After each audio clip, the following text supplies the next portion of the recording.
آج 26واں روزہ ہے اور آج کی یہ جو رات آنے والی ہے یہ وہ عظیم رات ہے جس کے بارے میں اللہ رب العزت نے قرآن پاک کے اندر ارشاد فرمایا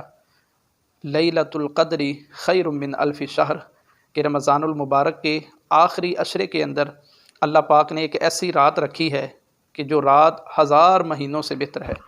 نبی پاک صلی اللہ علیہ وآلہ وسلم میرے آقا ارشاد فرماتے ہیں کہ جب رمضان کا مہینہ آئے تو اس کے آخری عشرے کے اندر جو طاق راتیں ہیں ان طاق راتوں میں تم لیلۃ القدر کو تلاش کرو۔ آج کی یہ جو رات ہے یہ 27ویں شب ہے جو لیلۃ القدر کے نام سے مشہور ہے۔ یہ وہ عظیم رات ہے جو اللہ پاک نے اپنے بندوں کی مغفرت کے لیے بنا دی ہے۔ نبی پاک صلی اللہ علیہ وآلہ وسلم میرے آقا ارشاد فرماتے ہیں کہ جو بندہ لیلۃ القدر کی رات میں ایمان کی حالت میں ثواب کی نیت سے اللہ رب العزت کی عبادت کرتا ہے، اللہ اپنے اس بندے کے گناہوں کو بخش دیتا ہے،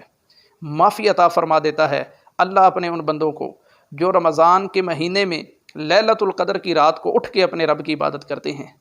عزیزان گرامی قدر، یہ کوئی عام رات نہیں ہے، یہ وہ عظیم رات ہے کہ جس میں اللہ پاک اپنے بندوں کی بے حد و بے حساب بخشش فرماتا ہے۔ حضرت سیدنا یحییٰ بن نجیب سے روایت ہے، وہ فرماتے ہیں کہ بنی اسرائیل کے اندر ایک آدمی تھا، وہ 1000 مہینے تک اللہ کی راہ میں جہاد کے لیے نکلا رہا، اپنے ساتھ اسلحہ لے کر، ساز و سامان لے کر 1 سال تک، 1000 مہینے تک وہ بندہ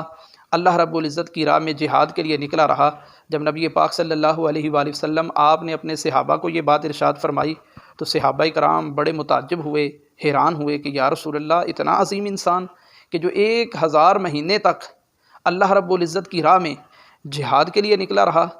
صحابہ کرام نے گویا کہ تعجب کیا کہ حضور، ہماری تو اتنی عمر ہی نہیں ہے،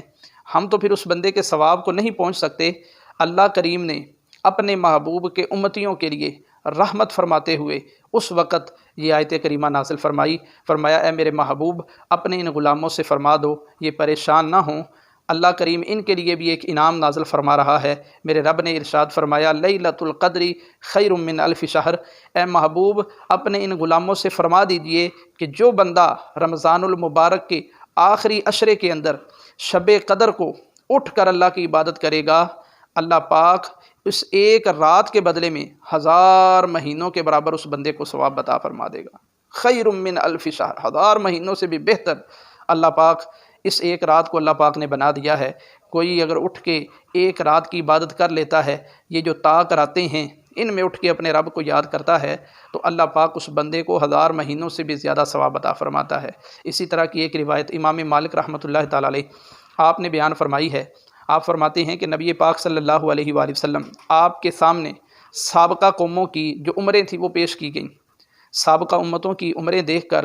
نبی پاک صلی اللہ علیہ وآلہ وسلم آپ نے جب سابقہ قوموں کی عمریں دیکھیں تو نبی پاک صلی اللہ علیہ وآلہ وسلم آپ نے اللہ کی بارگاہ میں دعا کی کہ یا اللہ، میری جو قوم ہے، میری جو امت ہے، میرے ماننے والے ہیں، ان کی عمریں تو کم ہیں،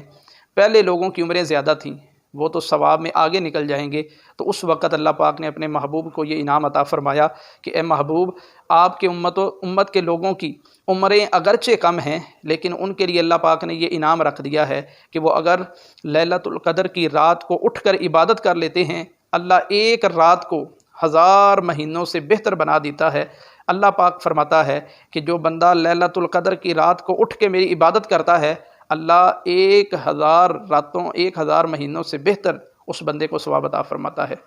اس رات کے اندر وظیفہ کیا پڑھنا چاہیے؟ کون سی ایسی دعا ہے جو ہم اس رات کے اندر پڑھیں تو اللہ پاک ہم پہ اپنا کرم فرمائے گا؟ ام المؤمنین حضرت اماں عائشہ الصدیقہ رضی اللہ تعالی عنہا آپ فرماتی ہیں کہ میں نے نبی پاک صلی اللہ علیہ وآلہ وسلم آپ کی بارگاہ میں عرض کی کہ یا رسول اللہ صلی اللہ علیہ وسلم، حضور اگر میں شب قدر کو پا لوں تو پھر مجھے ارشاد فرمائیے کہ میں کون سی دعا مانگوں، اللہ کا کون سا ایسا نام ہے، کون سی ایسی دعا ہے جس کو میں پکاروں؟ تو نبی پاک صلی اللہ علیہ وآلہ وسلم میرے آقا نے ارشاد فرمایا، اے عائشہ، اگر تم لیلۃ القدر کی رات کو پا لو تو شب قدر کی رات تم اللہ کی بارگاہ میں یہ دعا کرنا، اللہم انک عفو کریم تحب العفو فاعف عنی، اے اللہ انک عفو، بے شک تو ہی معاف فرمانے والا ہے، تحب العفو،